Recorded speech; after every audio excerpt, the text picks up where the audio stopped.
Hi guys, so I'm gonna read Action Comics number 23. So this is the first appearance of Lex Luthor, and he's just called Luthor in his first appearances. But in the cover, Superman I guess is trying to rescue Lois Lane. I think it's supposed to be I'm not, or she has brown hair, but I don't know. I don't know if she's supposed to be Lois Lane or not. But Superman, Jerome Siegel and Joe Shuster. Clark Kent. Also, this is part two of the. So he first appears in part two of the two-part story, which is like Superman's in Europe, and sort of like a World War II scenario. So this is part two of that story. So Clark Kent and Lois Lane, war correspondents for the Daily Planet. So I think now This is also. They've officially renamed the Daily Star to Daily Planet now, because last issue they're saying Daily Star. So we're covering the conflict between Galonia and Toran as they walk through the streets of Bulgaria. So like Bulgaria, I guess, towards an important interview. A shell unexpectedly explodes near them, seizing Lois' unconscious figure. Clark leaps to the safety of a doorway. Swiftly, Clark transforms himself into mighty Superman and takes a terrific leap that carries him hundreds of yards into the air. And at the Toran border, splendid, our shells are wreaking terrible havoc. A strange scene occurs over the city as the shells near Superman. He seizes them and hurls them back. Back where you came from, you're not wanted here, destroying the bombarding battery. Streaking down to Earth, Superman swiftly dons his civilian garments. If there's anything I particularly despise, it's the destruction of helpless civilians. As Lois revives, while you were unconscious, Superman appeared and stopped the bombardment single-handed. Just my luck. I've been praying I'd see him again, and when he finally shows up, I'd have to be dead to the world. Continuing on Army headquarters, Clark and Lois confront General Lupo, who they have an appointment to interview. How much longer do you expect the war to last? We hope to end it soon through negotiation. In fact, 2 hours from now, all firing will cease, and a party of Toran officials will drive into Bulgaria under a flag of truce to discuss peace terms. Later, alone in his hotel room, Clark changes into his Superman costume. I ought to get some swell photos of this important occasion, and launches himself toward the battlefield. What a picture this is going to be.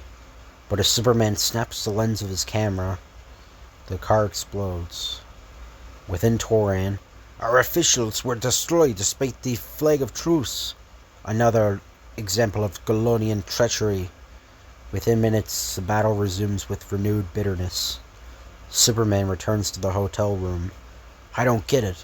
Was Galonia's desire for peace a bluff? Stopping at a telegraph, Clark dispatches the news to his newspaper. Then, rush this out. Again visits General Lupo. What do you have to say now, General? It must have been an accident. I assure you that we would not deliberately violate the flag of truce. As Clark departs, he pauses when his super-sensitive ears detect. Well, all? I just got Our General Lupo makes a suspicious call. I just got rid of that suspicious reporter. No one would ever guess the truth. As General Lupo drives off a few minutes later, Superman trails him high in the sky above. Parking near a mountain, Lupo walks up to it and abruptly vanishes. No entrance anywhere. What happened to him is beyond me. With his bare hands, Superman tears apart a section of the rock, exposing a passageway. Stealing cautiously within, Superman walks along until an unexpected vision makes him conceal himself. What can this possibly mean? From concealment, Superman sees General Lupo standing at attention before a huge slab of rock. As Lupo rigidly stares at the slab, as though in a hypnotic trance, lights appear, commence to whirl and brighten upon it. Speak, what have you to report? Your plans have been carried out. The war will be prolonged. The incredibly ugly vision vanishes as Lupo turns to depart. Superman springs from hiding and confronts him. Not so fast. How did you get here? And are you going to tell me what this is all about? I don't dare. Let go of me. Either answer my question, or I'll have your brains dashed out against that wall. Put me down. I'll tell you everything. Momentarily, a squadron of unidentified planes are to invade and bombard a nearby neutral country. Luthor's plan is to engulf the entire continent in bloody warfare. But who is Luthor? Luthor is... Go ahead, who is he? Lupo is terror-stricken as, over Superman's shoulder, he sees the horrible face once again materialize on the slab. Abruptly, a green ray stabs out of the slab, slices the stricken general in half. Jeez. Die, traitor. It says die, traitor. The green ray flashes upon Superman, but the Man of Steel's super physique enables him to withstand it. Fool to think you can oppose me. As Superman destroys the great slab, the in-tip cavern caves in upon him. Availing himself of his incredible super strength, Superman fails about. Wham! Smash!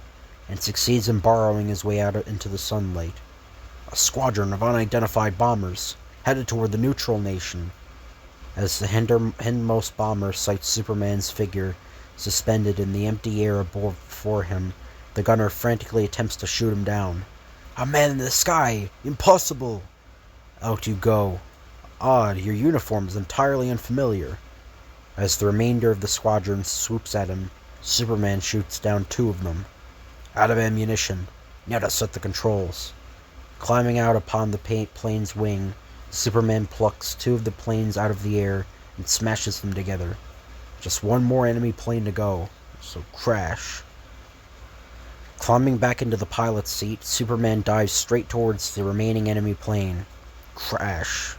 Leaping free from the wreckage, Superman descends to the earth unhurt.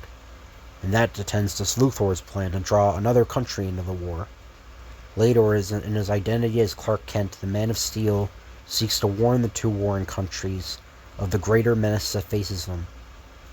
I can't reveal my source of information, but I definitely know that this war is being promoted by a madman who wishes to destroy both warring nations. Very amusing, Mr. Kent. Certainly you don't expect us to fall for this poorly improvised story. Within Luthor's secret lair, so that's Luthor. So he's not bald, he doesn't become bald until like a few appearances in, but this reporter knows too much. He must be eliminated. As you command, O mighty Luthor. As Lois goes to Clark's hotel room in search of him, she is seized. This is not the reporter. Nevertheless, let's take her to the master. He may want to question her. Prisoner within a strange plane, Lois is flown to the landing platform of a gigantic dirigible suspended high above Earth in the stratosphere. So it's like holding up a city. When she is ushered into Luthor's presence, why have you brought this girl to me? She is an associate of the reporter. Perhaps she can be of use to you. A tremendous dirigible. This horrible creature. I must be going mad. How did Clark Kent learn of my existence? I don't know, and I still can't believe you can really exist. Perhaps you are lying, perhaps you are not. But I haven't had the time to question you now. Take her away. Lois is placed under guard, but studying her guard, she notices the way that guard looks at me. It's not like the others. It must be that. You're not under Luthor's hypnotic influence. It's true. For some reason unknown to me, my mind is able to withstand Luthor's suggestion. But don't reveal this or my life will be forfeit. Unless you deliver a note from me to Clark Kent, I'll expose you. I'll do it. Oh, I think someone drew like a beard on him. I think so. Yeah, it looks like someone drew a beard anyway. But please, don't give me away. When Lois's guard is relieved, he flies down to Earth, surreptitiously stealing into the room within which Clark sleeps. He leaves the note. But the moment he leaves, Clark, wide awake, leaps erect and swiftly scans the note. Lois, in trouble. Minutes later, Superman leaps from the hotel in pursuit of the fleeing guard. He's flying directly into the sky at a straight angle and out of view. Superman crouches and tenses his muscles for a gigantic effort. My guess is that following that plane will lead me directly to Lois. Steely muscles propel Superman up, into the stratosphere. A colossal dirigible. Catching onto the landing platform's edge with one hand, Superman draws himself up and attends to two guards who discover him. Wreck. Sorry, no time to be gentle. Meanwhile, Lois is being tortured by her guard.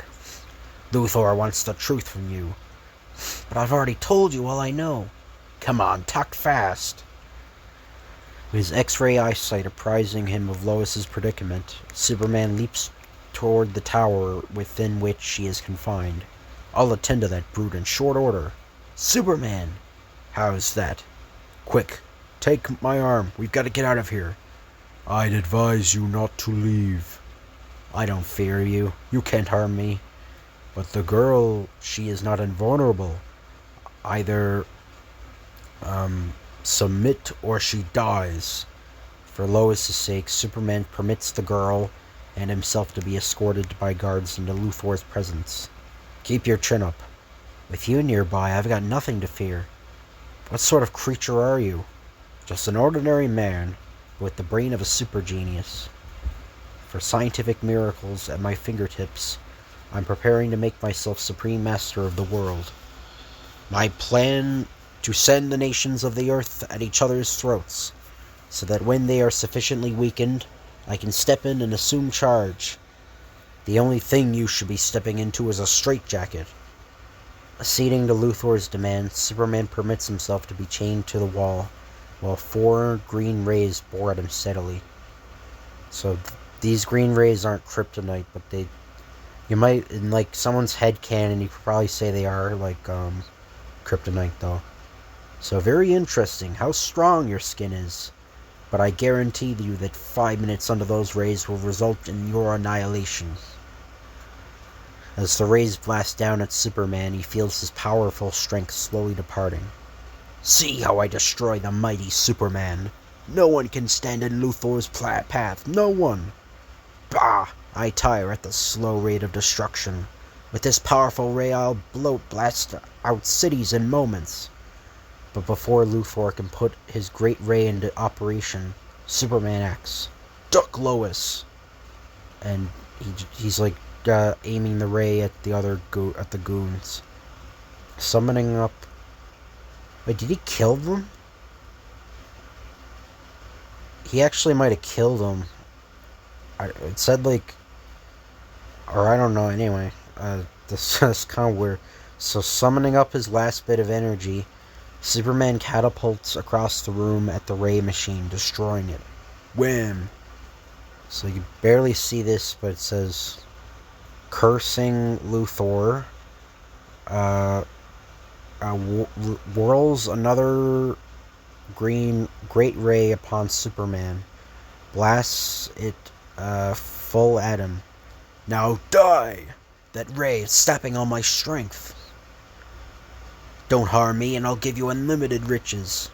I thought you'd prove yellow if the situation were reversed. With Lois and Luthor under each arm, Superman races through a corridor. Where are you going? To the dirigible's control room. When they reach the control room, destroy him! Blot him out! You're welcome to try. The guards react as though they have encountered an indestructible force. Easily, Superman sends them flying in all directions. Look, I'm juggling. Turning from the cowed guards, Superman turns to the great mechanism that keeps the dirigible afloat, and tears it apart with his bare hands. As the great dirigible topples down towards the distant Earth, 2 figures spring free from it. Superman bearing Lois. Crash. So, as Lois alights unhurt, safely cradled in Superman's arms. And that's the end of Luthor. Swiftly, Superman races back across the battlefield toward the city at breakneck speed. Scared? No, thrilled. Returning to his hotel room, Superman puts on civilian clothes. Time for Superman to step out of the picture and for Clark Kent to re-enter, and once again addresses representatives of the two warring nations. You've seen the strange dirigible that fell from the sky. Now do you believe my contention that a fiend named Luthor deliberately fomented this war for evil purposes? It's fantastic, but in the view of recent events, appears likely. For half an hour, Clark paces anxiously back and forth before the closed conference door. Then, well, the war is over. Armistice has been declared. Within the editorial office of the Daily Planet, another scoop from Clark Kent. How he does it amazes me. And he appears to be such a meek, shy person. Well, our work in Europe is done. Let's pack it and return to Metropolis. Okay, I'll be delighted to get back. And I'll be doubly glad if I should see Superman there. So that's the end. So I hope you guys enjoy this video. If you could like, comment, or subscribe, that'd be appreciated. Thank you, and I'll see you guys later.